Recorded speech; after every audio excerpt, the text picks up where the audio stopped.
Now, if we think about Jesus' words in today's text, give us today our bread for this day, there's really indirect counsel against materialism. See, Jesus didn't say to pray for our daily meat or some other luxury, even say that we should pray for and be content with our bread for the day. But as we know, a sizable. I recall the story of a sister and her two sons who were exiled to Siberia. Happy because they were all in the truth. But years passed and the three of them had opportunity to immigrate to the United States. The two sons got excellent jobs, high-paying jobs as machinists, but in their material prosperity, both sons fell out of the materialism. In fact, it may well be that Satan's most effective trap against Jehovah's people in these last days is materialism. But now you might be thinking, well, isn't sexual immorality by far the number one cause for disfellowshipping? That's true. But we don't have figures for ones who fall away to materialism. They're not disfellowshipped. And furthermore, we're first weakened spiritually by materialism. Well, at least we can say that materialism is one of Satan's most effective tools or traps against Jehovah's people today. With so many advertising messages designed to make us want things even if we don't need these things. There was an Awake magazine a while back, and none of us can feel we're immune to this pressure that it can't happen to us. It could happen to any material things, even things we don't drill to do work on his trailer. But then shortly after he bought the little light on it, you pull the trigger, a little light would come on, and he thought, that would be really nice. My drill doesn't have a little light. And then he said, wait a minute, what am I doing? How often am I? He was being manipulated by Satan's system. But now here's a question. What Bible principles can help us avoid this deadly trap, materialism? Let's discuss two. Now, there are many others, but these two can really help us. Let's go to Micah chapter 7, and let's get this first Bible principle really can help us. Micah 7, verse 7, but as for me, I will show awaiting the God of my salvation. Telling us today, I'm giving you a spiritual paradise right now. Be content with that. Don't try to get your physical paradise now. I'll give you that later. But the question is, are we willing to wait on Jehovah? Verse 1 says there's an appointed time for everything. Well, Jehovah's appointed our time, especially these last days of the last days, shortly before the last day of this old system, not as a time to seek and spend time acquiring physical comforts, but rather as a time to beautify the spiritual paradise and help others join us in this paradise. No wonder at 1 Peter 1:1 and 2:11, God's people are described as temporary residents. It's real protection if we think of ourselves that way. Temporary residents, put it on a table. You might spray some air freshener, but you would never rip off the wallpaper and install new wallpaper. You'd never rip up the carpet, install new carpet or tile. You wouldn't buy new furniture. You'd keep it simple because you know you're going to be checking out. Now, even if you ended up staying a few months in that hotel room, especially if you didn't know exactly when you're going to have to check out, you would still keep it simple. Well, that's into the new world. We don't know exactly when, but you know it's soon. So we keep it simple. We're temporary residents. But now let's get a second Bible principle that can help us. And Jesus' words here can help us identify this second Bible principle. Luke 10, verse 42, the B part, Jesus said, for her part, Mary chose the good portion, not be taken away from her. You notice she chose the good portion, the footnote, the best portion. Now we know this chose physical activity.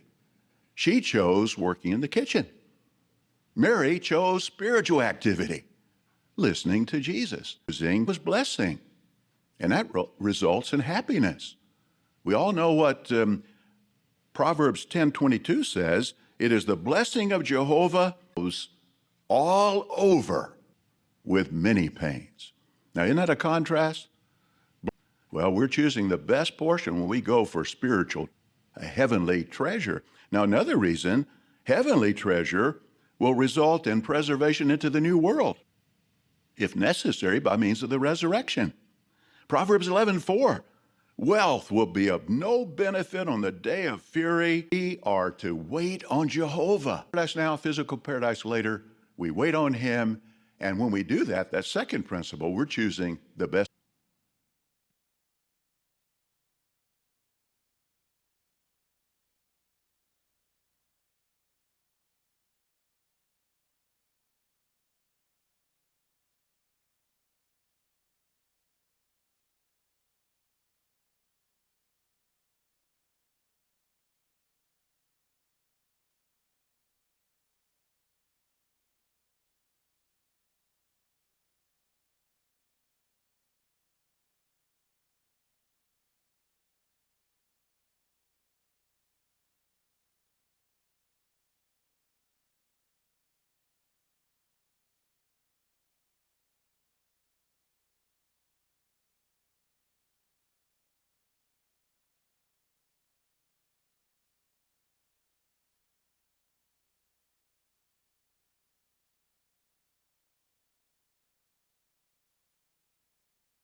Welcome to JW Broadcasting for February 2023.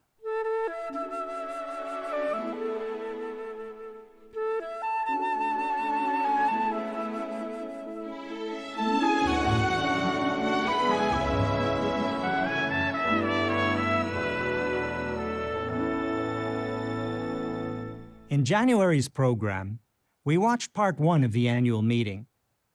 At the live event, there was an air of excitement. The audience was eagerly awaiting what would be announced next. And now that same excitement can be shared with all of you. Please enjoy. Well, we always enjoy hearing from our dear brother Herd. So what's he going to talk to us about today? Well, he's going to talk on the theme, Are You a Joyful Person? Brother Herd, please. When you think of your brain, view it as a box that contains all sorts of information, good and bad. When you think of your heart, view it as a bottle that contains only good information. Now listen to this vintage old 1950s Joy dishwashing liquid soap commercial.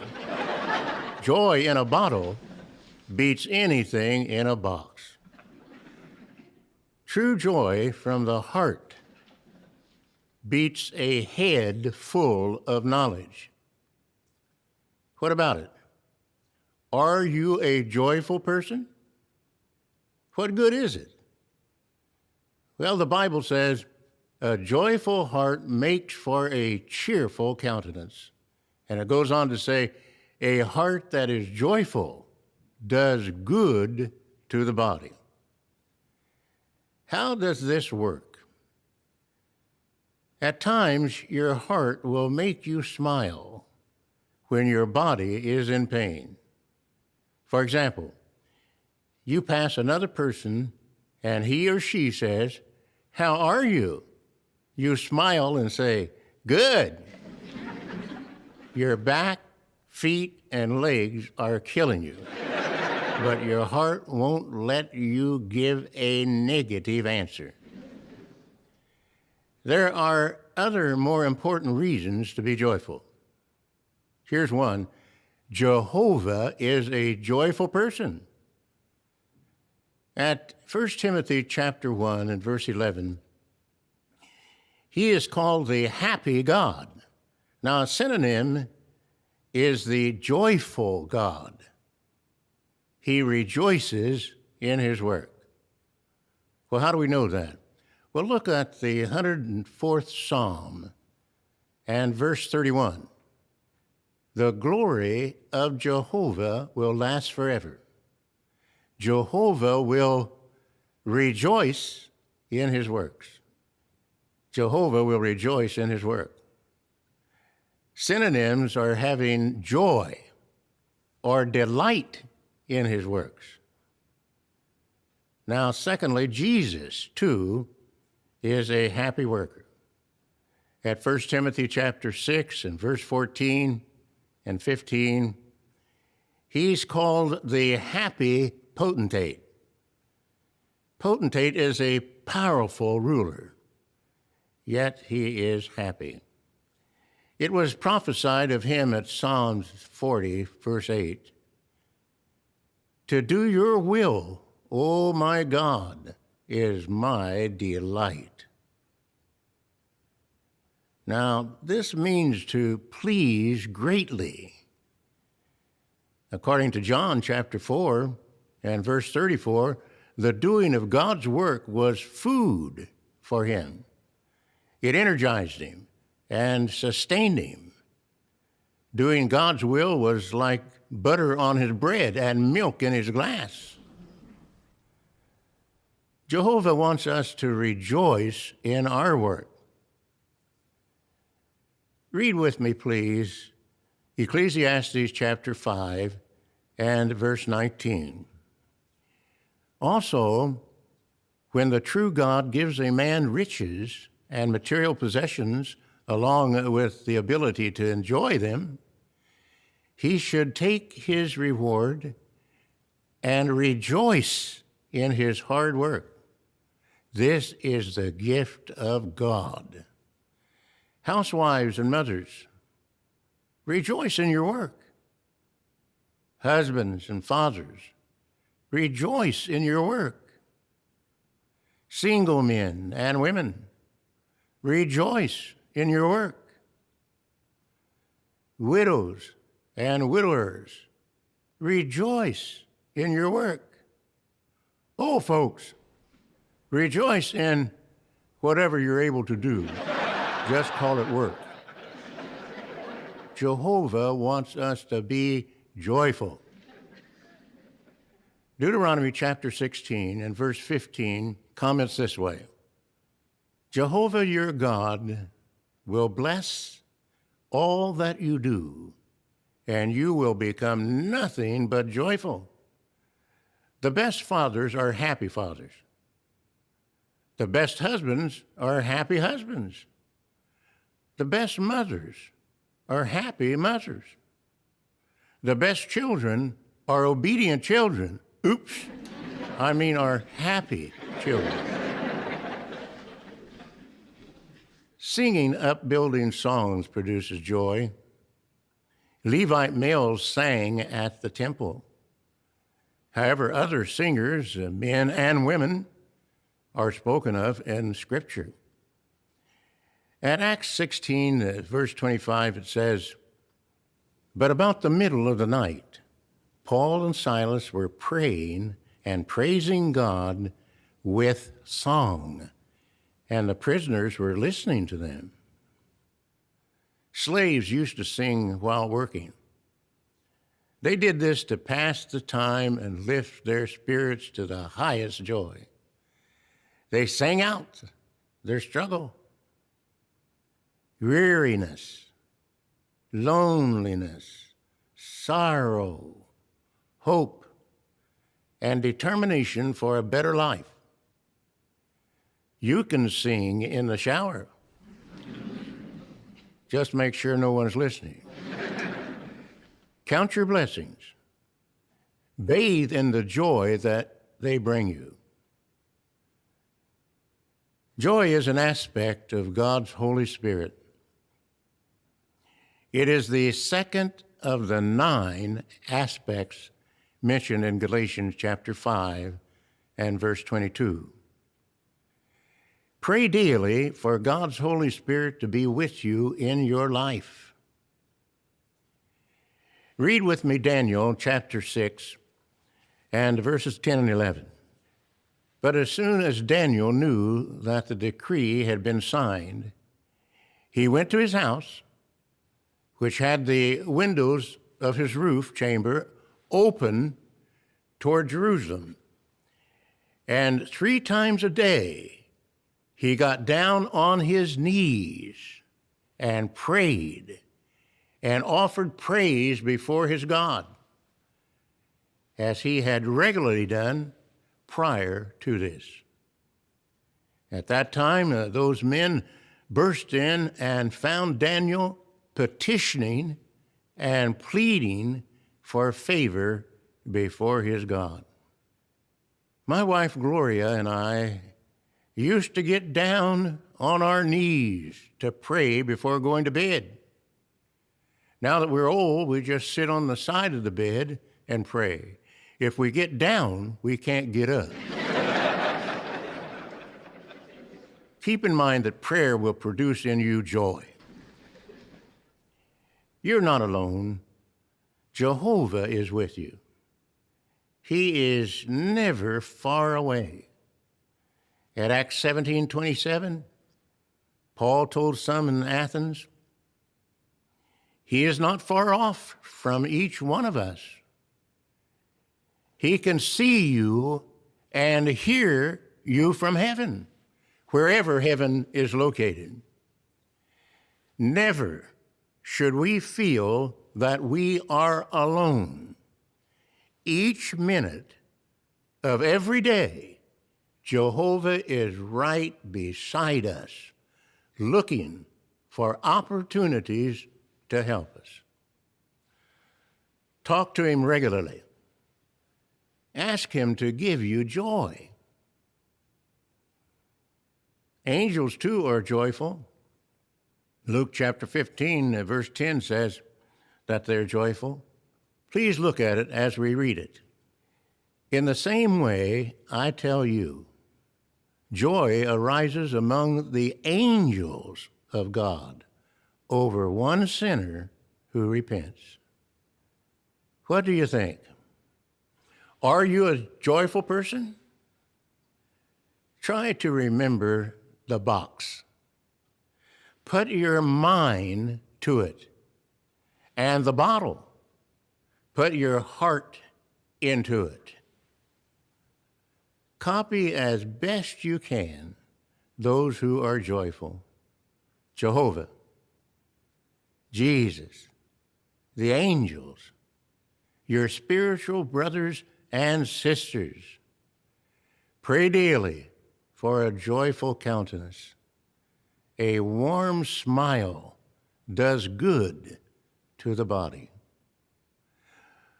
One secular song makes this point. I won't sing it, I'll just say it. Light up your face with gladness. Hide every trace of sadness. Although a tear may be ever so near, that's the time you must keep on trying. Smile. What's the use of crying? You'll find that life is still worthwhile if you just smile. If you are a joyful person, thank Jehovah. If you are lacking joy, work on being more joyful. Remember, Jehovah wants you to be nothing but joyful. Let's make it our aim to please him with joy.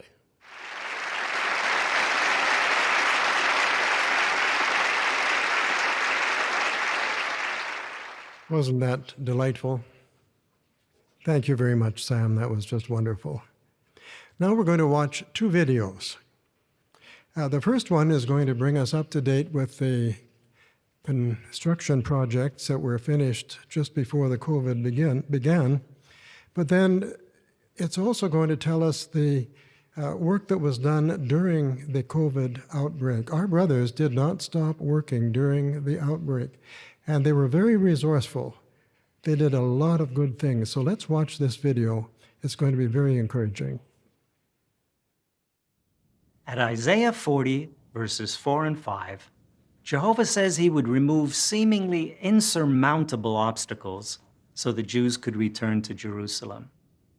The account says, "Let every valley be raised up, and every mountain and hill be made low.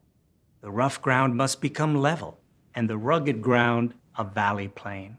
The glory of Jehovah will be revealed, and all flesh will see it together, for the mouth of Jehovah has spoken." This inspiring prophecy was initially fulfilled in 537 BCE. There is nothing that can stand in the way of what Jehovah wants accomplished. In this report, we will see clear evidence of Jehovah's support on theocratic projects today, despite a pandemic, supply chain shortages, and other challenges. For example, the February 2020 announcement featured in the JW Newsroom informed us that the Cameroon branch relocation project finished shortly before the outbreak of COVID-19. Just in time, the Bethel family had a home where they could safely shelter in place during the pandemic and still care for the kingdom work and more than 48,000 publishers in that branch territory. The Argentina Bethel family also moved into their new branch facility in Buenos Aires shortly thereafter. The move, which was organized in compliance with COVID-19 safety protocols, began in July 2021.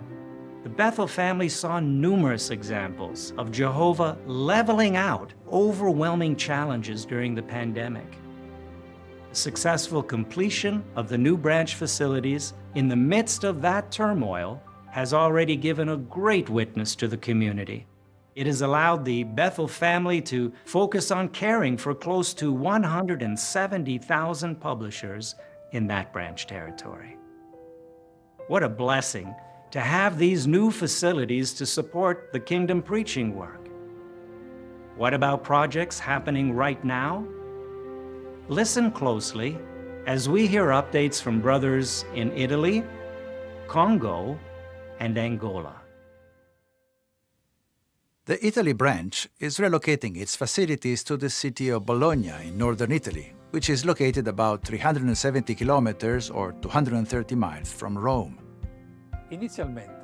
Initially, the construction project committee wanted to use our brothers and sisters as volunteers. However, at a certain point, it was decided to rely on an outside development company, both for the design and renovation of the office building that was purchased, as well as for the design and construction of the residential buildings. When this decision was made, we did not imagine that a few months afterwards we would not be able to use our volunteers. Because at the beginning of 2020, COVID-19 struck northern Italy, including the city of Bologna. As a consequence, the government suspended activities, including construction. After about 1 month, they lifted the restrictions. And as a result, we could get back in touch with the companies and continue the work, while respecting government protocol and direction from our organization. Thanks to Jehovah's direction, despite the pandemic, we are happy to see how this project is moving forward much faster than we expected. And we look forward to being able to move into these new buildings by the end of 2024. In 2012, we had a little over 168,000 publishers in our branch territory. By the end of 2021, the total number of publishers grew to more than 209,000 publishers. Because it was impractical to expand the branch facility in Kinshasa, we looked for property that could care for the immediate and future needs of the branch. We purchased property in the country's second largest city, Lubumbashi, where a developer was already building housing and office units. The developer already had the zoning, permits, and completed design packages. This saved much time and allowed the projects to move ahead with minimal disruption even during the pandemic, and we were happy for that. For the internal work of the new offices, we needed a contractor who could design and install to the standards of our organization and within the project budget.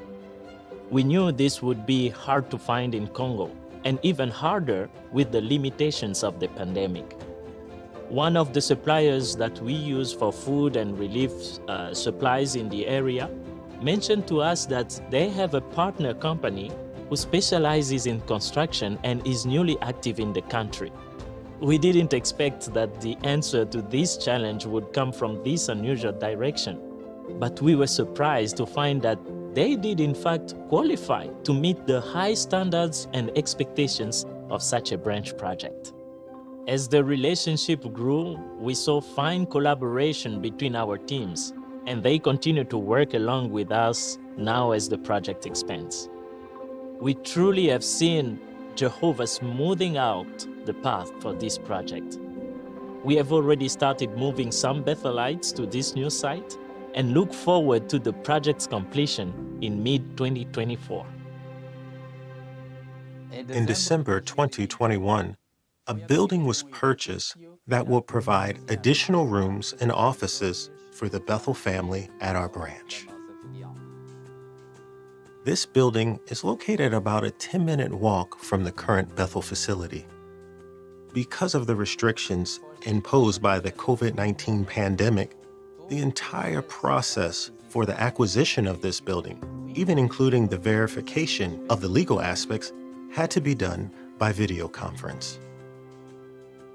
During the last week of the negotiation process, when there were just 5 days remaining to sign the purchase and sale agreement, and during a stage in which the negotiation team from the branch and the seller had already agreed on the purchase and sale price, we discovered that the structure of the building needed some repairs and reinforcements in some areas.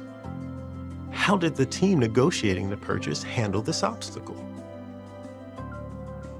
The seller was asked to take responsibility for the repairs and to reinforce the building structure, closely following the engineering details that would be provided by the branch.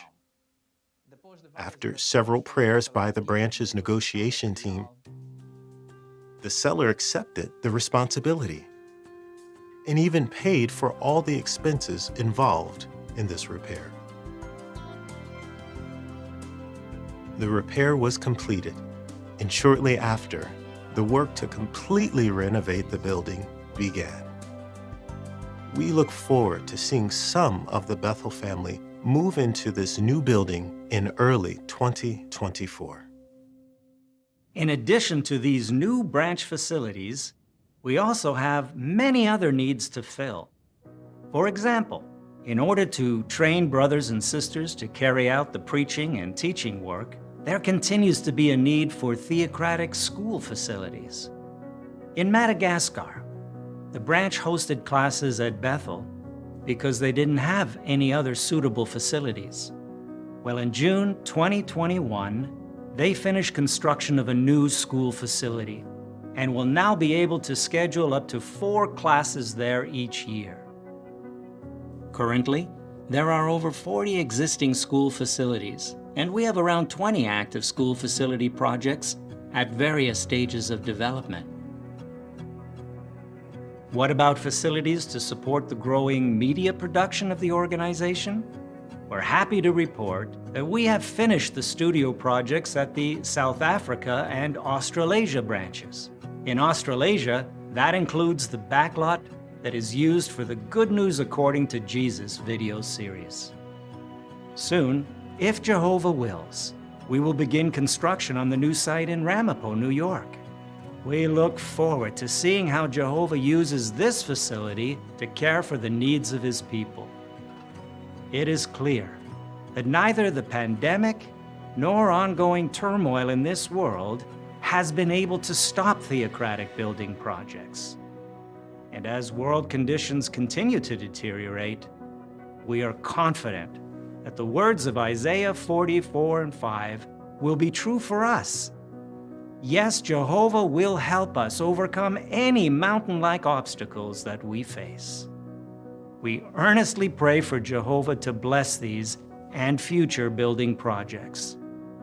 And we thank you, dear brothers and sisters, for supporting them by means of your prayers, skills, time, and resources. May all praise and glory go to our great God Jehovah, who continues to clear the way for us.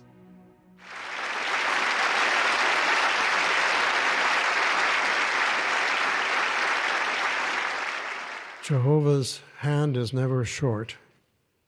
Well, the next part is a video entitled Patterson Visitor Center Update. Try saying that fast 3 times. That was a mouthful. Patterson Visitor Center Update. But this is about more than just a visitor center where people can come to wait their turn to tour Bethel.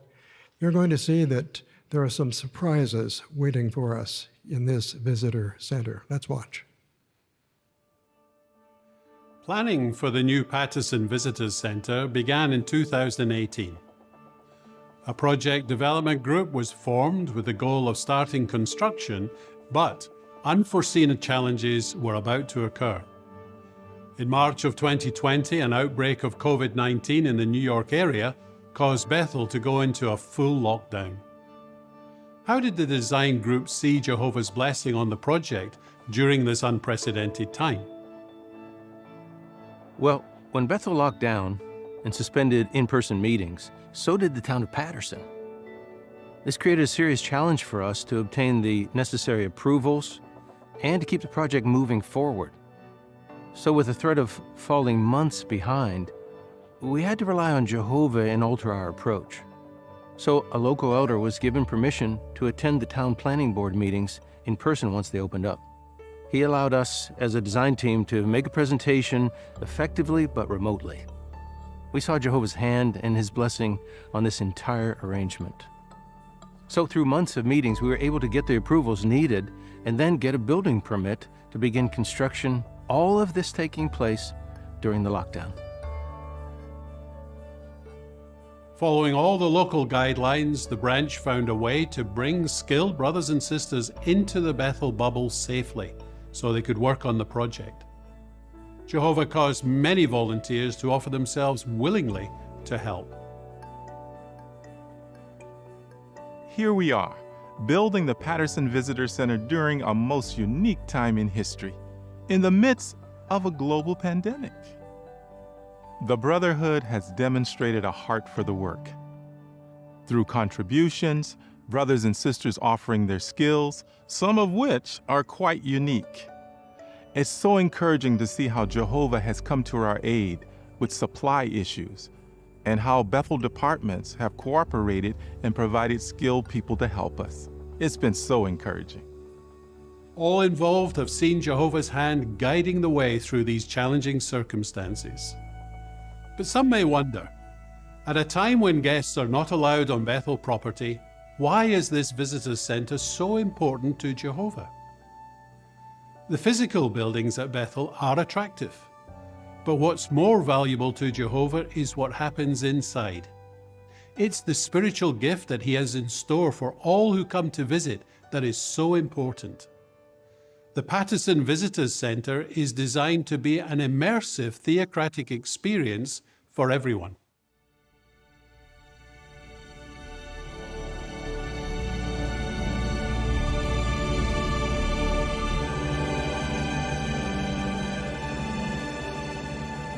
The Patterson Visitor Center will feature 3 museums and a coin display. Our feature museum will be a first-century Bible village.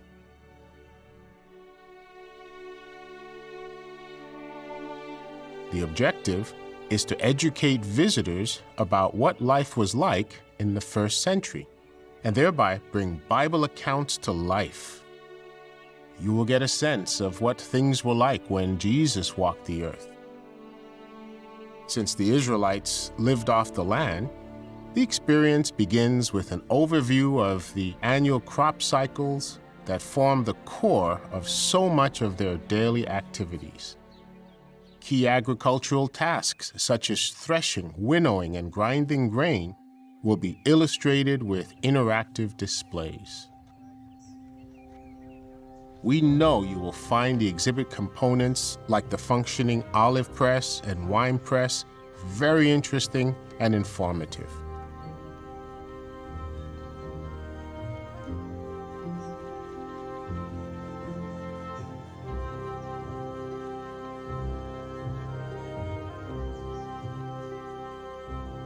The next stop will be a typical first-century market. Here you will see some of the food and goods that would have been available depending on the season of the year. We next invite you into the residence and workshop spaces of a typical first-century Israelite family. The manger,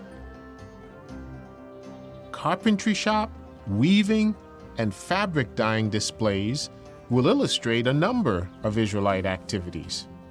The residence courtyard area will show other regular home tasks like grain grinding and basket making. We next invite you into a typical Israelite home and out onto a rooftop overlooking the rest of the village. Before you leave the residences, you will also see an upper room that would have been in some of the Israelite homes. The next area of the first-century Bible village that you can explore is the synagogue, which was the center of worship and study in the Jewish community. Next, a functioning pottery wheel and kiln will illustrate how pottery was made. The last stop will take you to a lakeside where you will be able to board a first-century fishing boat similar to the one that Jesus and his disciples used. Here you can learn what was involved in commercial fishing.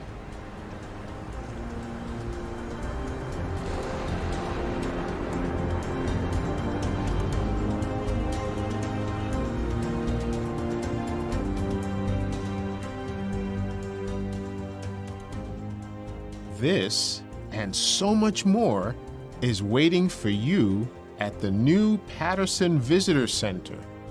We can't wait for you to come and see the beautiful spiritual gift that is waiting for you.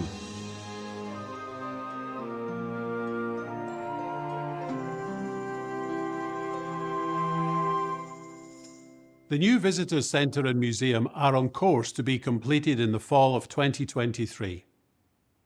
When will guests be able to come back to Bethel and tour the new facility? We are going to have to wait and see. But one thing is for sure, when the doors finally do open, anyone who makes the effort to come will receive a spiritual gift from Jehovah. The touring experience will prove to be a spiritual encouragement to the worldwide brotherhood and promote pure worship to Jehovah's praise and honor in a very unique way. It will certainly be a must-see. Well, we've seen the blessings on this project and really all the people working hard on it. The facility is going to benefit thousands of future visitors. It's because all of us, either now or in the new world, need to be taught about the life and ministry of Jesus. For this reason, we're convinced of Jehovah's blessing on the project and his desire to have this facility built.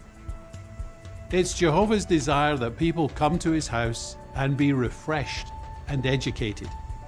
It is our prayer that this new and thrilling visitors center will accomplish that. Guests will come, they will be upbuilt, and they will draw closer to Jehovah God.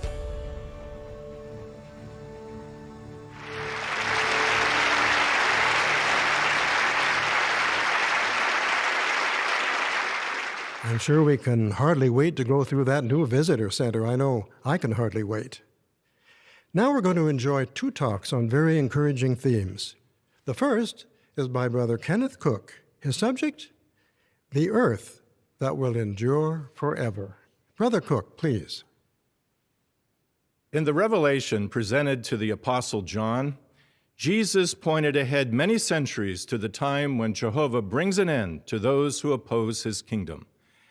At Revelation 11 and verse 18, it speaks of such opposers as those ruining the earth. In its entirety, the verse says this, Revelation chapter 11, verse 18.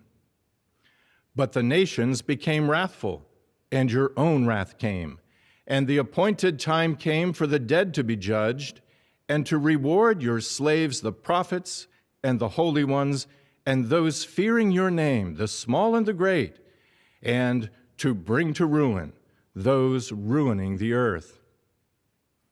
This verse assures us that Jehovah is going to stop the ruining of the earth. But is it only man's pollution of the earth and the misuse of its resources that is being spoken of here? Or is there more to it? To answer those questions, here are four main points that we will consider. What is the earth as spoken of in God's word? To what ruining of it does Revelation 11:18 refer? When will Jehovah act to stop it? And what is the earth that will endure forever? So to start, what is meant by earth? To answer that question, we'll look at the planet and the people. Why do we include the people? Because earth, like some other expressions in God's word, has more than one basic meaning. Consider the word heaven. Heaven has the sense of that which is high or lofty, and it can refer to a number of things. For example, at Genesis 27, verse 28, we read of Isaac's blessing for Jacob. He told him in part, "May the true God give you the dews of the heavens." The dews of the heavens. Here, heavens has the meaning of literal sky, true? But now compare Daniel chapter 4 and verse 26. In this verse, we read that Daniel interprets Nebuchadnezzar's dream regarding the great tree, and he says to him, "Your kingdom will be yours again after you come to know that the heavens are ruling." Clearly, this is not the literal sky, is it? But it has reference to Jehovah's sovereignty. Likewise, in the Bible, the word earth can have more than one meaning. First, let's look at the planet. Unlike the planets that have been named after false gods, Genesis chapter 1 tells us that Jehovah named this planet Earth. As for the false labeling of the other planets, we can be certain that those disgusting names will soon be gone. But as for the earth, Jehovah leaves us in no doubt about its future. It was created to last forever. Ecclesiastes chapter 1 and verse 4 states that although generations of people at this time come and go, the earth, it says, that is the planet, remains forever. Psalm 104 verse 5 adds that it will not be moved from its place forever and ever. So then the planet Earth will never be destroyed. God's purpose for it will be fulfilled. What is that purpose? God's purpose is for the earth to be inhabited by faithful humans in perfection and happiness with everlasting life. That brings us to the people, those for whom the earth was made. You can hardly mention one without the other, right? For instance, many scriptures refer to people when speaking of the earth. Here are some examples. Genesis 11:1. Now all the earth continued to be of one language. At Genesis 24 and verse 3, Abraham refers to Jehovah as being the God of the earth, obviously people. Isaiah 49:13, shout for joy, you heavens, and rejoice, you earth. And Revelation 19:2 speaks of false religion as the great prostitute who corrupted the earth with her sexual immorality. Clearly, those verses refer to humans who can speak, who can worship, who can express joy, and who can be corrupted by sexual immorality. Up to this point, we've looked at the earth then as a planet, we have reviewed God's purpose for it, and we have considered how the word earth relates to the people on it. Now let's consider the question, to what ruining does Revelation 11:18 refer? To the planet, the people, or both?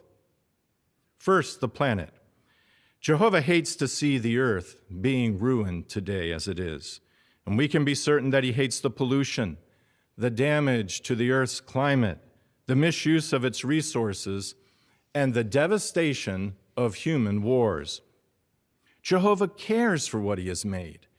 After making the earth, he said that it was good. We can read about it at Genesis chapters 1 and 2. Imagine Jehovah's happiness. This special planet was to be a gift. Psalm 115 and verse 16 states that the earth he has given to the sons of men. So then, what about the people? Does Jehovah's disgust at the ruining of the earth apply to the ruining of mankind as well? Yes. We can see this in what is stated at Genesis chapter 6 and verses 11 and 12. In this setting, the world of Noah's day has become ruined in God's eyes. And as we read the verses, look for the connection between the earth and mankind. It says, Genesis 6, starting in verse 11, but the earth had become ruined in the sight of the true God, and the earth was filled with violence. Yes, God looked upon the earth, and it was ruined. All flesh had ruined its way on the earth. Do you see the connection? Rather than speaking of just the planet, the scriptures here link the ruining of all flesh or people with the ruining of the earth. Likewise, today, just as mankind is harming the actual planet, the world under Satan's control is also ruining all flesh. In both ways, the earth is being ruined. How so? Along with false religion, human society in general is gradually corrupting everything that Jehovah has set in place for mankind. We see it in their incessant nationalistic wars. We see it in their racial hatred and divisiveness. We see it in their promoting of abortion. We see it in their so-called gay marriage. We see it in the gender blurring that the world is promoting. You don't have to be a man or a woman, they say. You can be whatever you feel like or choose to be. Really? What does Jehovah say about that? At Deuteronomy chapter 22 and verse 5, he told the nation of Israel that, quote, "A woman must not put on the clothing of a man, nor should a man wear the clothing of a woman, for anyone doing so is detestable to Jehovah your God."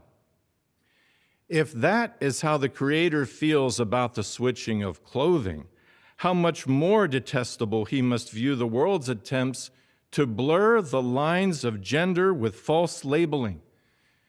Recently, the World Health Organization adjusted its view of gender. It now states that, quote, "There are many genders existing on a spectrum from male to female." It added that gender identity exists on a continuum and that sex is not limited to male or female. Again, really? Talk about an attempt to tear apart what Jehovah has made. So then even government agencies on a global scale are getting involved, and they are critical of anyone who does not adopt their warped view. At Proverbs 19, verse 3, it explains, "It is a man's own foolishness that distorts his way, and his heart becomes enraged against Jehovah." And going back to marriage, Jehovah instituted the arrangement to be a permanent bond between a man and a woman. At Matthew 19, verses 4 and 5, we read how Jesus emphasized this while he was on the earth. Quoting from Genesis 2:24, he said this, "Have you not read that the one who created them from the beginning made them male and female, and said, 'For this reason a man will leave his father and his mother and will stick to his wife, and the two will be one flesh?' He made them male and female, and the two will be one flesh." Jehovah's purpose for humans is clear, but Satan's world now says that marriage can be between two men or two women. Again, really? We can be certain that promoting this corrupt view is part of Satan's attempt to ruin mankind, to make them so abhorrent to Jehovah that he would abandon humans and his purpose for mankind in the earth. But that will never happen.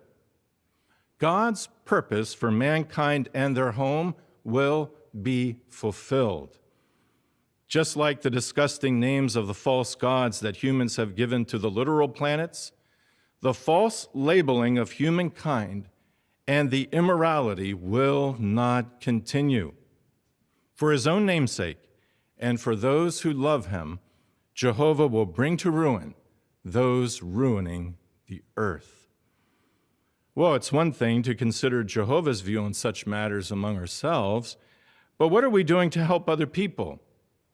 What are we doing to build respect for Jehovah's view of the earth, Jehovah's view of humankind, and Jehovah's purpose for their future? Well, with a clear conscience, we can confidently say that we've not held back in speaking the truth about such matters. For example, here are some of the articles on jw.org that honest-hearted ones can read. For instance, what does the Bible say about abortion? Does the Bible comment on same-sex marriages? And how can I explain the Bible's view of homosexuality? we should be happy to have such tools to help other people. So then, what is more important to Jehovah, the literal planet or the people? Both are highly valued, and that is why both will endure forever. But the people of the earth are far more important. Jehovah gave his son as a ransom for mankind, not for a planet. John 3:16 says that God loved the world so much that he gave his only begotten Son, so that everyone exercising faith in him might not be destroyed, but have everlasting life. And of Jesus, God's master worker, Proverbs 8 and verse 31 quotes him as saying, "I rejoiced over his habitable earth, and I was especially fond of the sons of men." Knowing this, what should we continue to do? Well, we should kindly and respectfully help others to see Jehovah's view while there is still time. We must never become ashamed of the good news, for it's not just good news about paradise. It's also good news about Jehovah's time to set things right on earth again.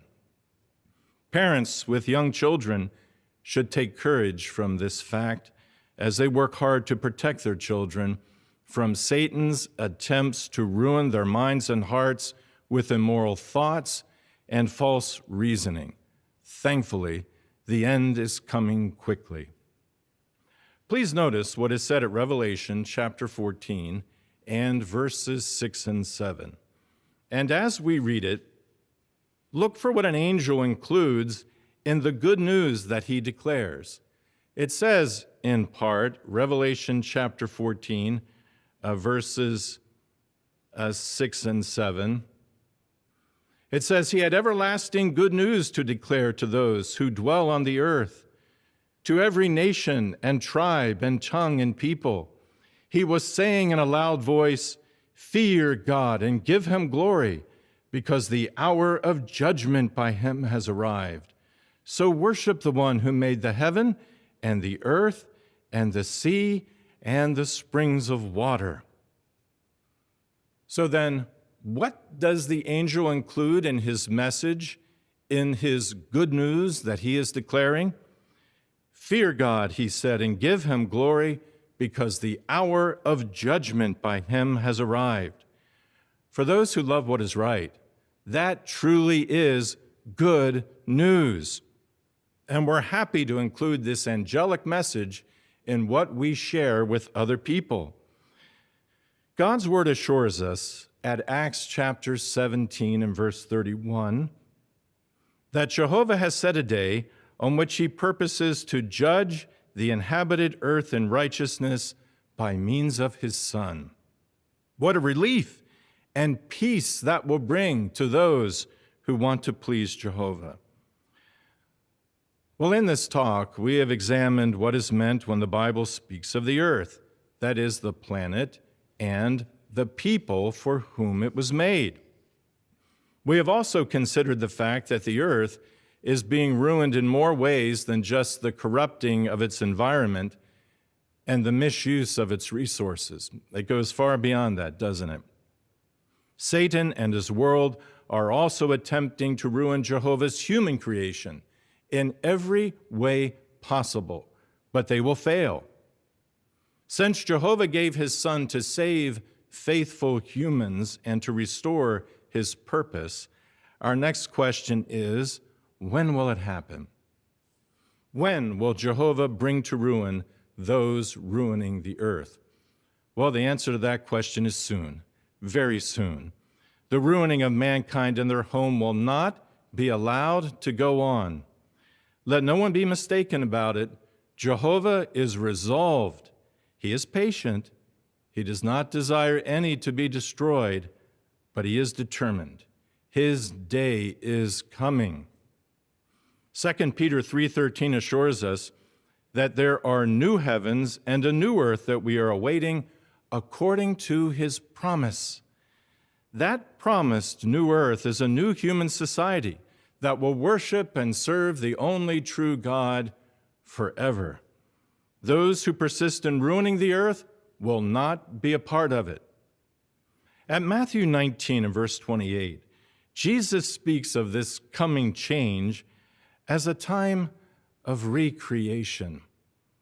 The study note for that verse says that recreation means regeneration or renewal. It then adds that the recreation is the time when the rule of Christ and his co-rulers will bring to the earth a renewal of the perfect conditions enjoyed by the first humans before they sinned. That's wonderful to think about. The recreation will set things straight after a failed rebellion. It will fulfill Jehovah's purpose for the earth. So then, what is the earth that is being ruined today? As we have discussed, it is the planet and the people being corrupted by Satan's world. But what is the earth that will endure forever? First, the planet. As we have read, the scriptures are clear that it will last forever. Next, and most important, the people, the new earth, those for whom Jesus died and who respond to the good news. The recreation is coming. Jesus will not waste a single day of the 1,000 years, not one day of it. He's determined to honor Jehovah and accomplish his purpose for the earth. The future is not complicated.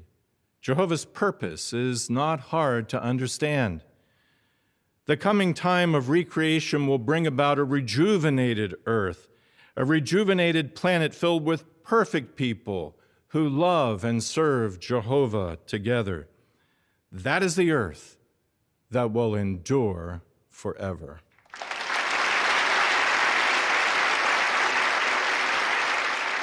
We appreciated that encouragement very much. Thank you, Ken. Now, on another positive note, let's listen as our brother Mark Sanderson speaks to us on the subject, Share It with the Generation to Come. Mark, please. At Matthew 13, verse 52, Jesus said that every public instructor was like a man with a treasure store filled with truths old and new. Well, we know that's true. And if it's true, it means that this audience are among the most rich people in the entire world. You have a large treasure store of truths, both old and new. But here's the question. What will you do with your treasure store? Now, in Deuteronomy chapter 29 and verse 29, Moses gave these words. He said, "The things concealed belong to Jehovah our God, but the things revealed belong to us and to our descendants forever, so that we may carry out all the words of this law." Well, there's a fundamental truth there. You see, the truth never solely belongs to us, but rather it also belongs to our descendants, to all of our sons and daughters who are to come. Well, that means that as men and women of faith, we have a clear responsibility to share, to pass on the wonderful truths that we have come to know with the next generation. Well, the Bible emphasizes this. Let's read what the psalmist said in Psalm 78 and verse 3. Psalm 78, verse 3. It says, "The things we have heard and know, which our fathers have related to us, we will not hide from their sons. We will relate to the generation to come the praiseworthy deeds of Jehovah and his strength, the wonderful things that he has done." Well, now, this includes more than just the basic truths.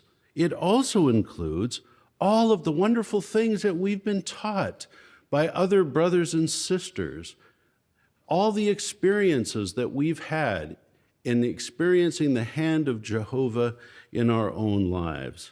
Well, Jehovah took the matter of passing this on to the next generation very seriously, because look at what it says in verse 5. It says, he established a reminder in Jacob and set a law in Israel. He commanded our forefathers to make these things known to their children, so that the next generation, the children yet to be born, might know them. They, in turn, would relate them to their children.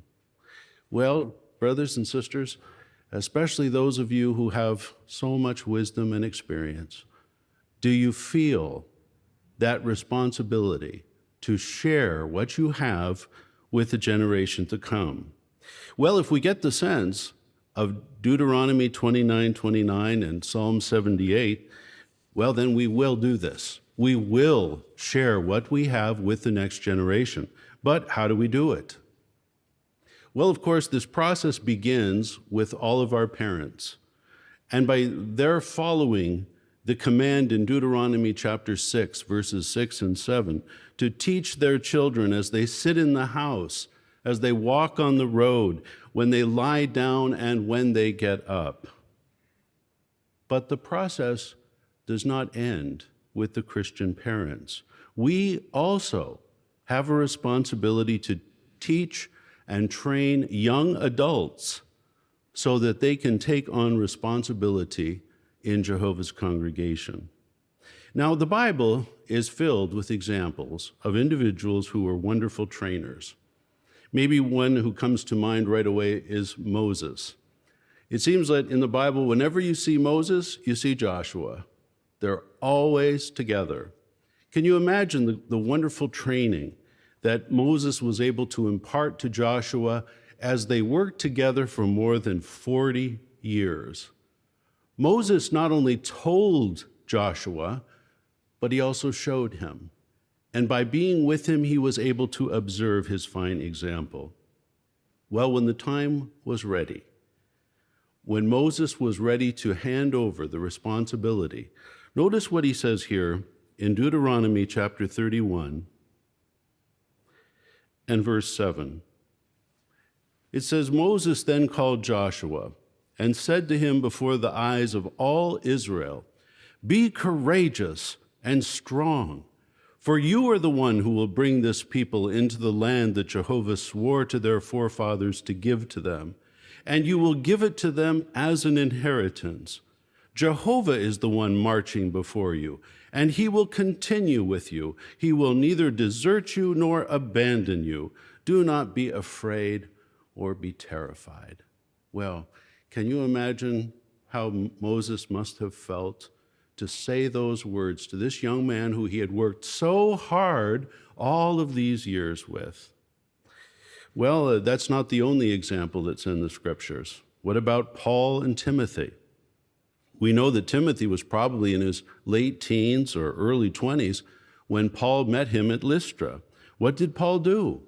He took that young man along with him on his tours, going from congregation to congregation. He put him in mind of his methods. He taught him. And as a result, Timothy came to be a solid, mature Christian man who was able to strengthen the congregations of God's people. Do you remember what Paul said about him in Philippians chapter 2? It's quite a recommendation. Philippians chapter 2 and verse 20.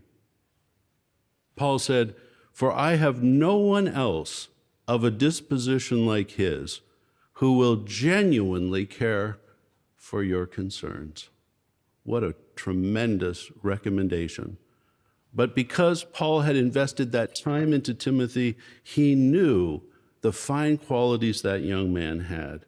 Well, Paul not only wanted Timothy to take that training himself, but you'll recall that in 2 Timothy chapter 2, he gave advice to Timothy as to what he was to do with all of that fine training that he had received. 2 Timothy chapter 2 and verse 2 Paul said, "And the things you heard from me that were supported by many witnesses, these things entrust to faithful men who in turn will be adequately qualified to teach others." So that training would go on to future brothers and future generations of servants of Jehovah. Paul invested training in a very young man, and it paid off. In our modern day, I think of Brother Nathan Knorr as an outstanding trainer. When he became the president of the Watchtower Society in January of 1942, he was only 36 years old. Now, he could have thought, I'm so young. I have many, many years ahead of me to be able to care for matters, and so there really isn't any need to train others. But Brother Knorr did not have that disposition. He was a trainer even at that young age. He assigned Brother Milton Henschel, who was in his mid-20s, to be his secretary. Brother Knorr took Brother Henschel with him on his travels all over the world to branches and missionary homes to strengthen the brothers. He had him right by his side at major conventions, not just telling him, but showing him how to take the lead. And Brother Henschel absorbed that training. By 1947, he was a member of the board of directors of the Watchtower Society, only 27 years old, and he went on to serve as a member of the governing body. Brother Knorr trained other young brothers like Don Adams. This photo that we're about to show was taken at a gathering on Brother Adams' 70th anniversary in full-time service. Now here you see a group of young men that Brother Knorr had trained: Robert Wallen, Charles Mollahan, David Sinclair, and Don Adams. All of these men were identified when they were very young, and they worked together for more than 50 years faithfully. Jehovah helped Brother Knorr to choose very well. But it didn't end there. Brother Knorr also appointed well-qualified young brothers who were Gilead graduates to assignments with great responsibility. For example, Brother Kenneth Little was assigned to be the branch servant in Canada when he was 34 years old. Brother Denton Hopkinson was assigned as the branch servant in the Philippines when he was 33 years old. And Brother Richard Kelsey was assigned as the branch servant in Germany when he was 38. When appointed, Brother Kelsey said to Brother Knorr, "But I'm only 38. And Brother Knorr said, "Well, yeah, that's about the age I was when I became president." Brother Knorr, once again, had chosen well. Those last three brothers are all still serving on the branch committees in their respective lands and are all members of the Watchtower Bible and Tract Society of Pennsylvania, who are tied in today for this meeting. Isn't that wonderful?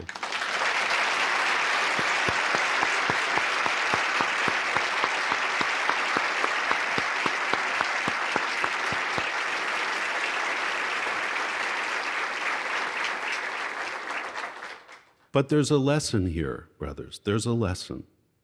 Brother Knorr expressed confidence in humble young brothers. He allowed them to take on responsibility, and that proved to be a wonderful blessing for Jehovah's people. Well, what's the lesson then for elders, for circuit overseers, for branch committee members, really for all mature brothers in the congregation? We must actively be training and teaching the next generation of ministerial servants, the next generation of elders, the next generation of circuit overseers. And we must take this responsibility seriously, because the truth belongs not just to us, it also belongs to our sons, to our descendants. We must pass on the truth, the wisdom, the experience that we have in our treasure store, to these next Joshuas, these next Timothys that Jehovah will raise up. But now that's the role of the trainers. What is the role of you younger brothers who are listening to this program? Well, it's your responsibility to work hard to meet the scriptural qualifications for ministerial servants and later for elders. Seek out training. Ask for advice. Ask for counsel. Be eager to learn from older brothers who are rich in wisdom and experience. Now, to help you grow, those brothers may give you some counsel. They may even correct you from time to time. Will you love them for doing that? Like Jacob, who wrestled with an angel to receive a blessing, you too may have to wrestle. You may have to struggle at times to get that blessing, to reach that goal. But if you work hard and if you look to Jehovah for his help, you will grow spiritually. You will draw close to him, and who knows what responsibilities may come to you. What is the governing body doing to support efforts to train young brothers? Well, in January of this year, the governing body requested all bodies of elders worldwide to give priority to helping younger brothers grow in their relationship with Jehovah and to qualify for congregation responsibilities. Elders and circuit overseers were reminded that young brothers who apply themselves may qualify as ministerial servants in their late teens, and that an exceptional ministerial servant who has gained experience in shepherding and teaching could serve as an elder in his early 20s. Now, here's another arrangement that we have not publicly announced before, but we will today. Circuit overseers have also been informed that they may invite qualified young brothers between the ages of 21 and 23 to apply to attend the School for Kingdom Evangelizers. Please don't all call your circuit overseer at once. But the efforts do not end there. Jehovah willing, in January 2023, the School for Kingdom Evangelizers will again begin functioning in person worldwide. And as we resume in-person regional conventions, just imagine the joy that we'll have in seeing younger brothers get up and give their first talk at a regional convention. Won't that be wonderful? Are you looking forward to it?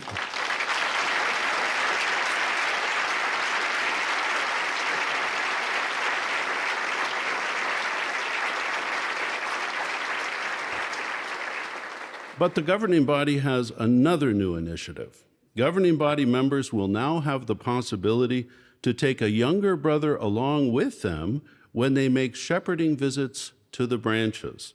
And appointed governing body helpers, who are headquarters representatives, will also be allowed to take a younger brother with them when they make their branch visits. These arrangements will allow many brothers to receive additional training directly from governing body members and helpers. Well, what have we discussed in this brief talk? Jehovah has allowed us to know the truth. He's allowed us to be trained. He's allowed us to gain wisdom and experience from other experienced brothers and sisters. What now is our responsibility? Well, let's read it in Psalm 71, because the psalmist put it so beautifully here. Psalm 71 and verse 17. O God, you have taught me from my youth, and until now I keep declaring your wonderful works. Even when I am old and gray, O God, do not abandon me. Let me tell the next generation about your power and about your mightiness to all those who are to come. Dear brothers, please, let us work hard to share the wonderful truths, the experience, the wisdom that we have gained with the generation to come.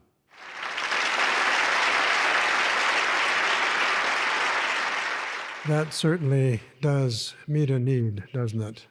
Very, very nice. Thank you, Mark. Now, how did you feel during the pandemic when you watched videos on GW Broadcasting of happy brothers and sisters going from door to door and doing cart work and conducting Bible studies? It made me kind of sad because I wanted to do that too, but we couldn't because of the pandemic. Well, now we have access to all of our features of the ministry, so I don't think any of us are going to be sad when watching the next video. It's going to trace the history of our preaching activity from 1919. It's great. 100 years ago, when our brothers and sisters were invited to the 1922 Cedar Point, Ohio Convention, they were very excited. Why? You see, just 3 years earlier, they had been energized by a newly organized approach to preach the good news of the kingdom. The Bible Students Convention in 1919 launched a door-to-door campaign to obtain subscriptions to the newly released Golden Age magazine. Later that year, a service director was appointed for each group of Bible students. Now they had clear direction in following Jesus' command to preach. That convention was considered by many who were there to be the greatest ever held up to that time. So imagine their anticipation when the announcement was made of another convention in 1922. What would it bring? Would there be other exciting announcements? Everywhere around the grounds you see the big capital letters, ADV, ADV, ADV. Everybody, what is ADV? Many were guessing this and guessing that. Behold, the King reigns. You are his publicity agents. Therefore, advertise, advertise, advertise the King and his kingdom.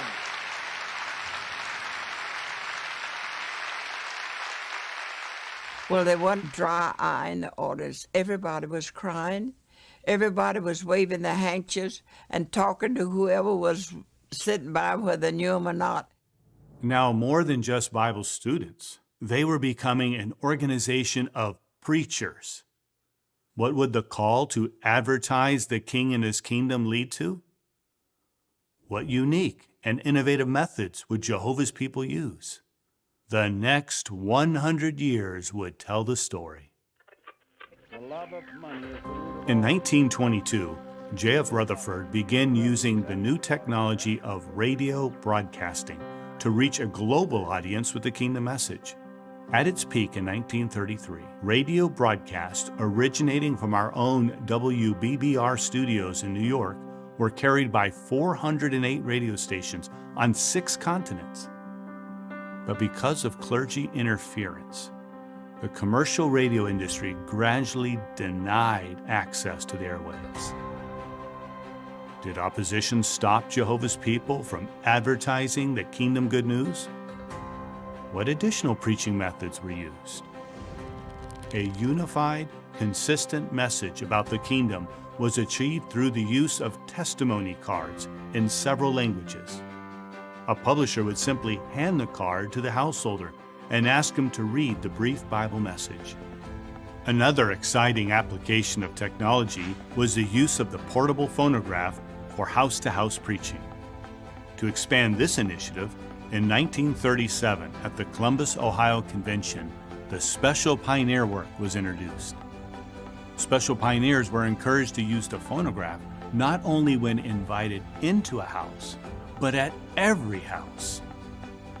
During the 1939 service year, 300 special pioneers set up the phonographs over 500,000 times, playing the pre-recorded 4.5-minute talks by Brother Rutherford to over 1 million listeners. Other kingdom publishers thus became phonograph-minded, and eventually over 47,000 portable phonographs with records covering 92 topics trumpeted the kingdom message. Determined to preach from the housetops, zealous kingdom publishers amplified their ministry with transcription machines that broadcast Brother Rutherford's full-length, pre-recorded lectures. A transcription machine was a phonograph equipped with powered loudspeakers. This made possible sound cars and sound boats. The kingdom message was clearly heard on rivers, on streets, in parks and squares, in rented halls, theaters, and other public spaces. Equipped with tracts, booklets, magazines, and books, thousands of volunteers participated in special preaching and literature distribution campaigns. These special campaigns made it possible to cover large areas with the kingdom message quickly, even in the face of opposition. Street work, information marches, and bicycle parades boldly brought the kingdom message directly before the eyes of the public. Marches ranged in size from just a few publishers to about 1,000 publishers. Streams of kingdom publishers made their way through the business districts of large cities. They wore placards bearing a slogan, carried signs, or distributed handbills with the title of the featured talk at a public meeting.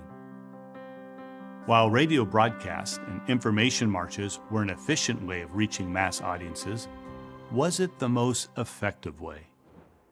Our primary method of preaching, the personal door-to-door ministry, has proved over time to be the most effective method of advertising the kingdom.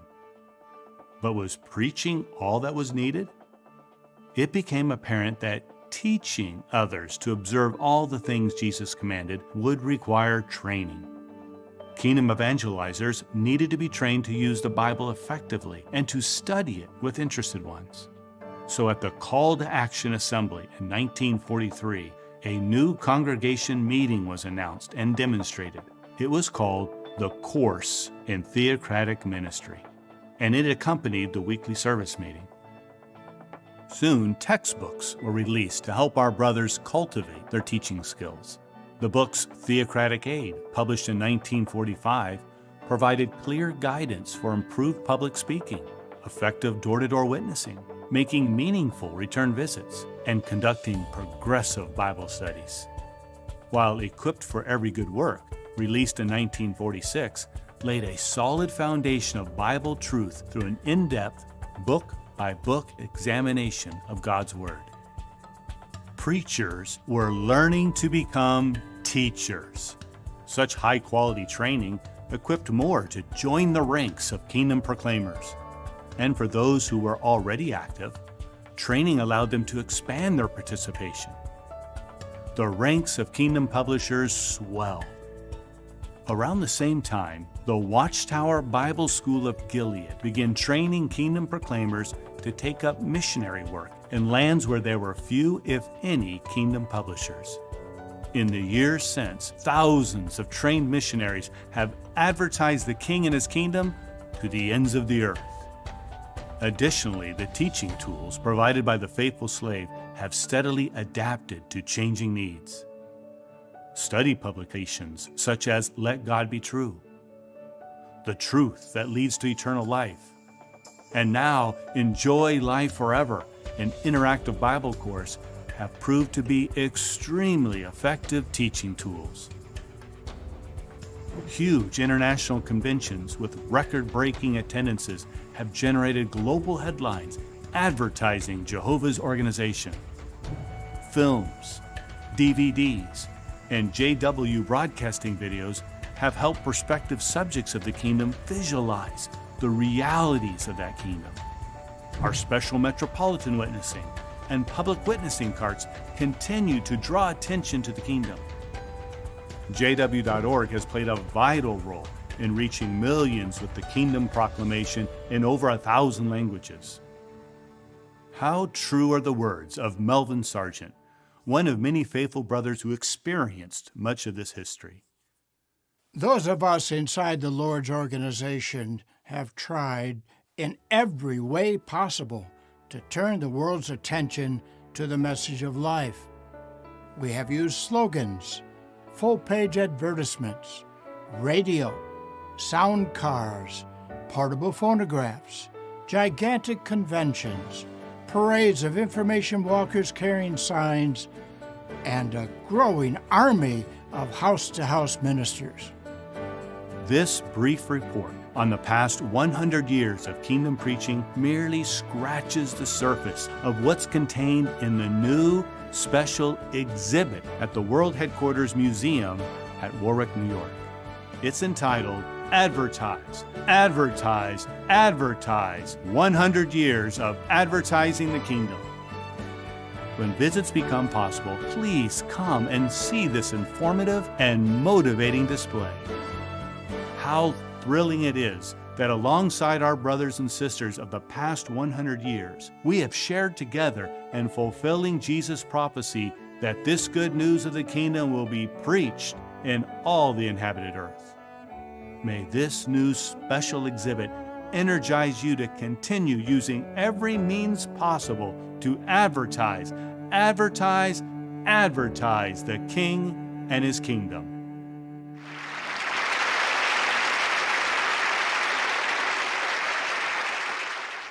Well, that video was just the ticket, wasn't it? Because we're resuming our door-to-door ministry now, and so this gets us all enthusiastic, ready to go in service. I'm sure you're all ready to go in service now. But don't leave just yet, because we have one final talk. Brother Lett. Brother Lett always has something interesting to tell us. No pressure, Steve. And he's got a very intriguing theme. Why must all kiss God's Son? In 4 of his letters, the Apostle Paul encouraged fellow Christians to greet one another with a holy kiss.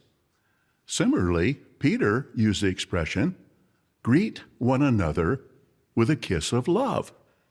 Now, why was that encouragement given? Because giving a kiss was a token of affection, honor, or peace. Well, in a similar vein, notice what Jehovah commands us to do. In Psalm 2, please. Go to the 2nd Psalm, and let's read verse 12. Jehovah says, honor, or if you look at the footnote, literally, kiss. Kiss the Son, or God will become indignant, and you will perish from the way. For Jehovah's anger flares up quickly. You notice Jehovah doesn't present this as an option, does he? He didn't say, I recommend, I suggest you kiss my son. It's actually presented as a decree. A powerful statement indeed, and Jehovah takes it very personal, whether we warmly, affectionately welcome his son or not. See, those who do not do so, do not kiss the son, warmly welcome him, will perish as a result of Jehovah's anger. Or put another way, such ones will meet God. Now, let's talk about this just for a little bit. The Israelites, because they were so disobedient, were warned by Jehovah through Amos, the prophet, at Amos 4:12, get ready to meet your God. Now, that expression reminds me when I was a young teenager growing up in the southern part of the United States. Along the highways, we would often see billboards, religious billboards. And a common sign read, are you ready to meet God? And it was supposed to be based on Amos 4:12. Now we asked, and it was explained to us, that the meaning was, are you ready to go to heaven, meet God face to face, and thereafter live in heaven? The word meet was being used with a favorable connotation. But as we indicated, that's not the meaning of Amos 4:12. Not get ready to introduce yourself to God in a friendly way. Far from it. Jehovah, through Amos, was warning those disobedient Israelites they were going to meet God by means of a head-on collision. It was going to be similar to a little ant walking on a train rail, walking south, being met by a locomotive coming north.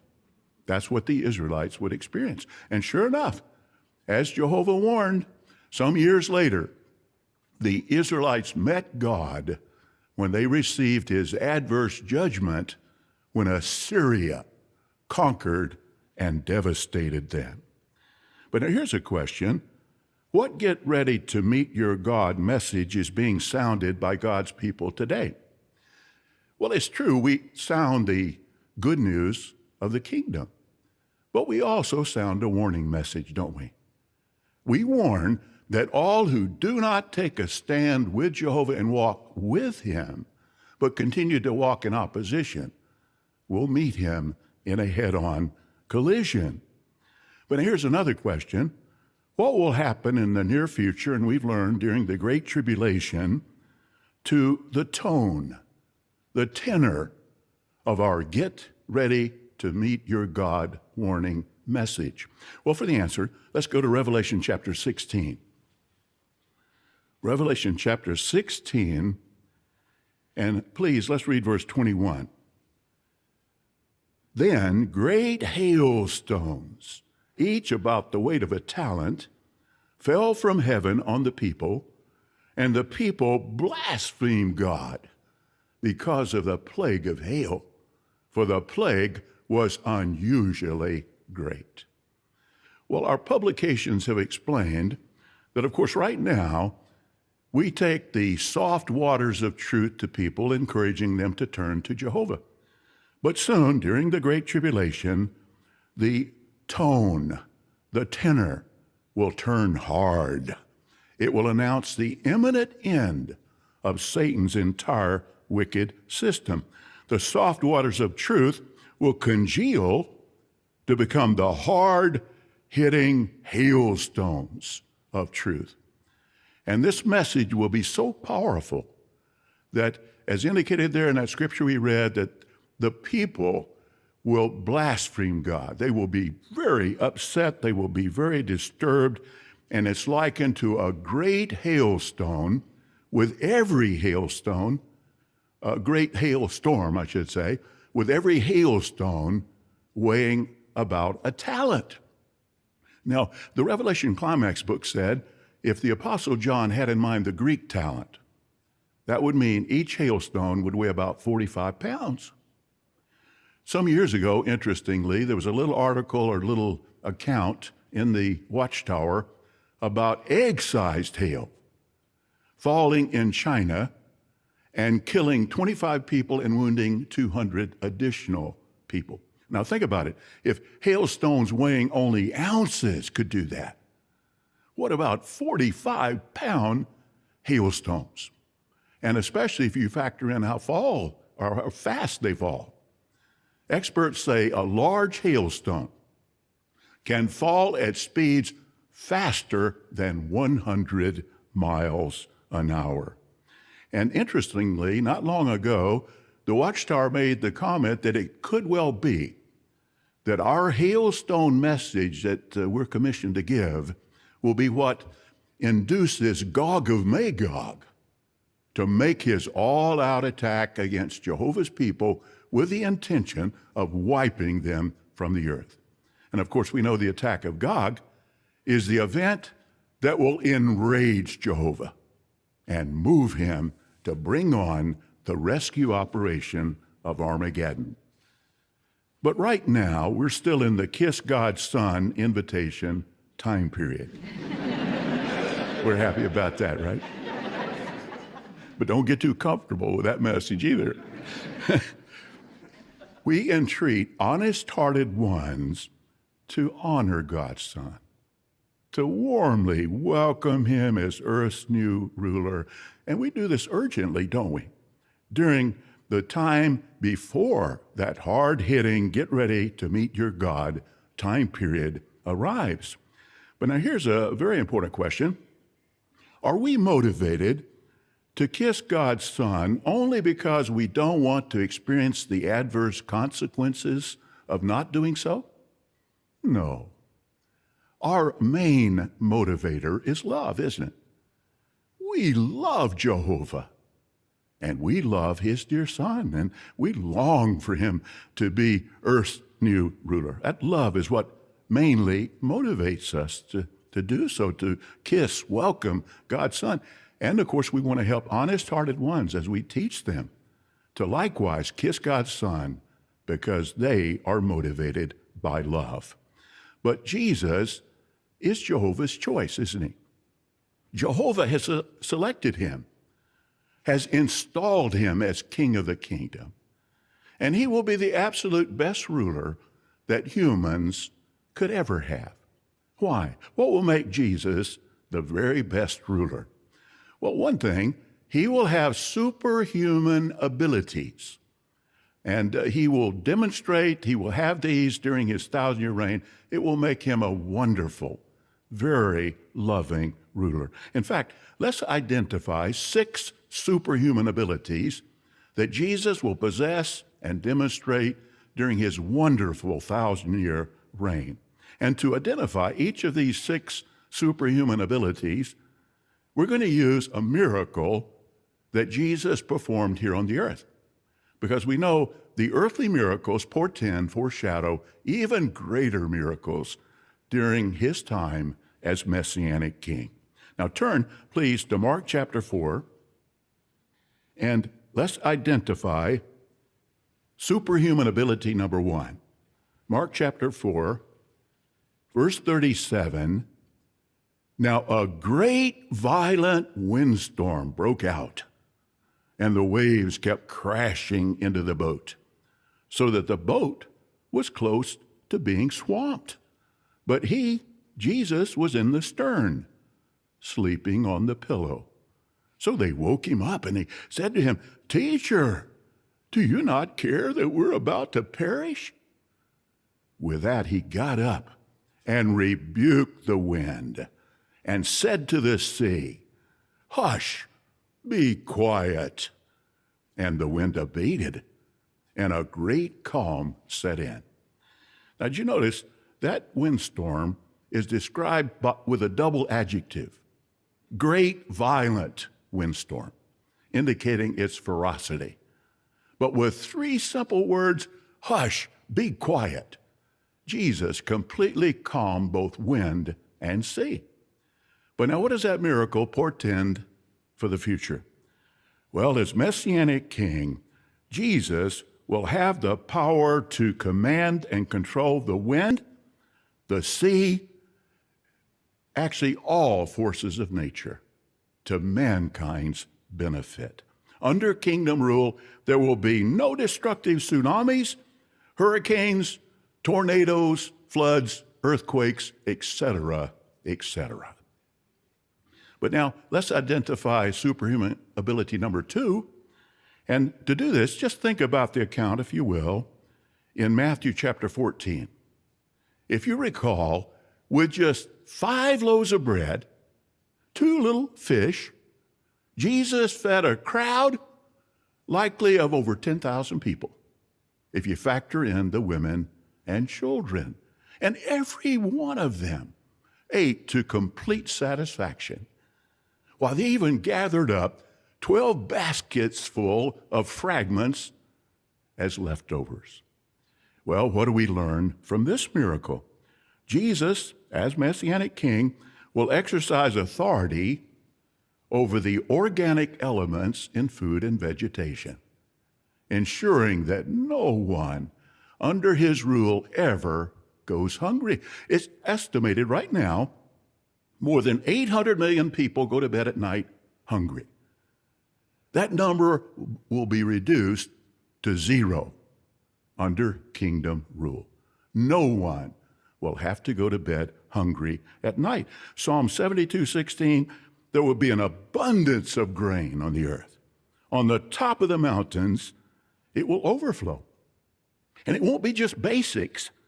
Isaiah 25:6, Jehovah of armies will make for all the peoples, that means nobody left out, for all the peoples, a banquet of rich dishes, a banquet of fine wine, filtered wine. Now, we're not talking about Ripple Thunderbird wine here.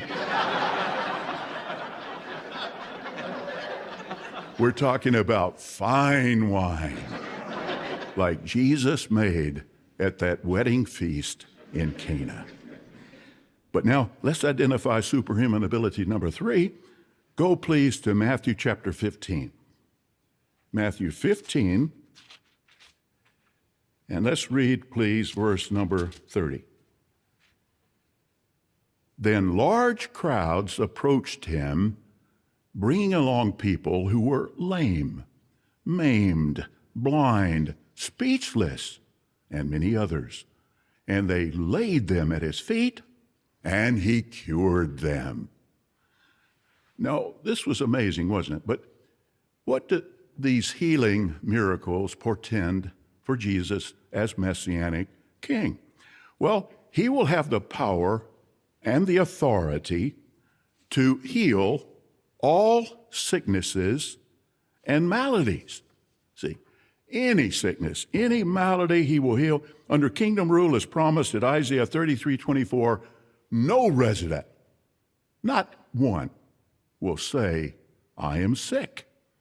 In fact, Jesus will even have the power to put the human aging process into reverse, with one's becoming young physically. Do you recall this video clip? It was shown at a convention some years ago, and we're not seeing in this portion of this video a fantasy. We're looking at reality. In fact, one brother said, can you imagine getting up in the morning, put your glasses on, you can't see anything. Everything's blurry. You take them off, now you can see beautifully. Not fantasy. We're talking about reality in Jehovah's new world. But now let's identify superhuman ability number 4. And to do this, just think, if you will, of the account in Mark chapter 5. If you recall, very sadly, heart-wrenchingly, a little 12-year-old girl had died. But what did Jesus do? The account tells us he took her hand and said, little girl, I say to you, get up. That girl who had been dead immediately rose and began walking. Well, what future accomplishment is signified by this miracle? Well, Jesus and his 144,000 associate kings will have the power to completely empty the grave, the common grave of dead mankind, by means of the resurrection. And then, according to Revelation chapter 20, verse 14, the empty grave will be thrown into the symbolic lake of fire. It will be abolished forever, never again to receive another occupant. Well, let's isolate superhuman ability number 5. Matthew chapter 9, please. Turn there. Matthew chapter 9. And let's read beginning in verse number 3. Matthew 9, verse 3. Now certain scribes said to themselves, this fellow is blaspheming. Jesus, knowing their thoughts, said, why are you thinking wicked things in your hearts? So notice Jesus could read hearts there as a perfect human. What about his messianic king? Even more so. He and 144,000 will be able to read hearts, and that means what? They will be able to perfectly judge mankind with absolutely no mistakes. Amazing indeed. Well, let's determine one more, a 6th superhuman, miraculous ability that Jesus will possess and demonstrate. And we're going to do this. Let's go to Matthew chapter 8. Just back a little bit from where you were there. Matthew 8 and verse number 16. But after it became evening, people brought him many demon-possessed ones, and he expelled the demons with a word, and he cured all who were suffering. So notice, rather than risk a decisive test of the power that was backing Jesus, the demons obeyed his command to release these people that they were possessing. Well, what do we learn from this? What does this prefigure? Jesus and the 144,000 will have the power to act against Satan and his demons, because Jesus even granted on the earth his disciples that same authority, didn't he? They were able to expel demons. So they'll certainly have the power, even more so, to take action against Satan and his demons. At the end of the 1,000-year, or end of the Great Tribulation, I should say first, they will abyss them. Then at the end of the final test, at the end of the 1,000 years, Jesus, joined by the secondary seed of Abraham, as promised at Genesis 3:15, Jesus will crush the ugliest head in the universe, Satan's head. And he will crush the second ugliest heads in the universe, the heads of the demons. What a tremendous accomplishment in vindication of Jehovah's name and sovereignty that will be. Well, there we have 6 marvelous, miraculous, superhuman abilities that Jesus will possess and exercise during his reign. Human rulers, if we think about it, couldn't even dream to ever possess even one of those superhuman abilities. But Jesus will be able to, 1, command and control the forces of nature to the benefit of all humans. 2, exercise authority over food and vegetation, ensuring that no one ever goes hungry. 3, possess the power to heal all sicknesses and maladies. 4, have the capability to completely empty the grave by means of the resurrection. 5, possess the ability to perfectly judge humans with absolutely no mistakes. Number 6, be empowered to act against Satan and his demons. And if you think about it, the foregoing are only a few examples of the superhuman royal power that Jesus will possess as Messianic King. No wonder he's Jehovah's choice. And no wonder Jehovah has issued the decree that all, not optional, all must kiss, warmly welcome his son. Now, it's true, a kiss can be hypocritical, can it? You know, Absalom gave out many, probably better say gave off many hypocritical kisses. He was kissing everybody, wasn't he? Hypocritical. We read the account, treacherous Joab hypocritically kissed Amasa just before he murdered him. And by means of a disgusting, hypocritical, quote, tender kiss, Judas betrayed Jesus. But brothers and sisters, our kiss of Jesus is not hypocritical. From the bottom of our heart, by our conduct, by our words, we warmly welcome Jehovah's choice, don't we? We're so happy, and we tell everybody about this, that he is already installed as king, and he will soon be the ruler for all the earth. And we want to help honest-hearted ones to likewise, sincerely, affectionately kiss, welcome God's Son. We do this urgently during the limited window of time, during this Kiss God's Son invitation time period, before the it's now too late time period arrives, when ones will be told, get ready to meet your God. Of course, sadly, as we know, the vast majority, especially the rulers, will adamantly continue to do so. But we are not like them, because these ones, the anger of Jehovah and Jesus, will blaze against them.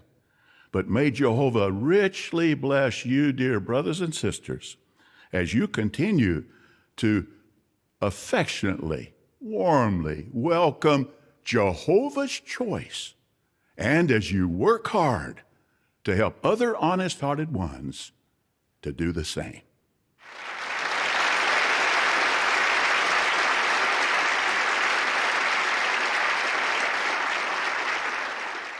Well, that was very encouraging, wasn't it?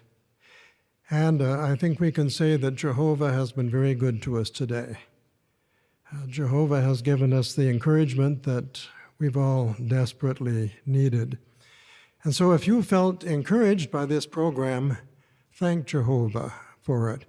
And we're also grateful not only to the brothers who've presented parts on the program, but we think of the many who worked tirelessly behind the scenes preparing all those videos.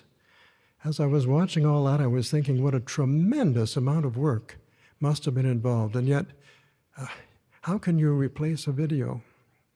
The vision, the visibility of it, it just makes so much more, it's much more meaningful for us.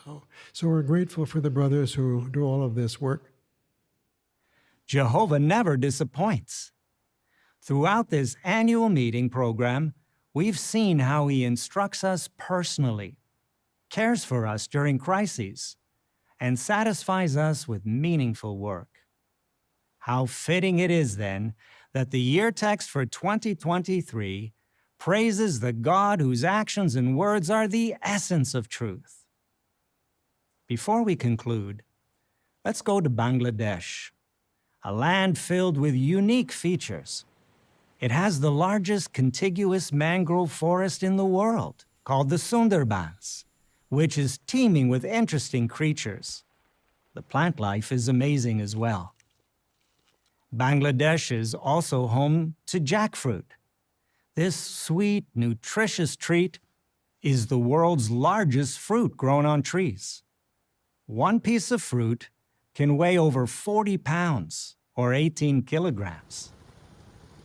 3 rivers, the Jamuna, the Pota, and the Meghna, combine to form the world's largest river delta. Here, along the bay, lies much of the country's population, who depend on its rich resources for survival. Spiritually speaking, the land is also full of potential. Bengali is the 7th most spoken language in the world. There's a ratio of more than 500,000 people to 1 publisher. Among those answering the call to preach are zealous young ones. They skillfully use the Bible to show how it promises relief. They put to full use the recently released Bengali edition of the New World Translation of the Christian Greek Scriptures. These young ones also love to encourage their brothers and sisters with song and dance and drawings of Jehovah's creation, such as the native Bengal tiger. It's wonderful when a congregation that's so diverse in age, ethnicity, and background can worship, eat, and play together. The Shajapur congregation is just such a group, and its 69 publishers warmly say to you all, Amra Apnadar Parloboshi, which means, we love you. From the world headquarters of Jehovah's Witnesses, this is JW Broadcasting.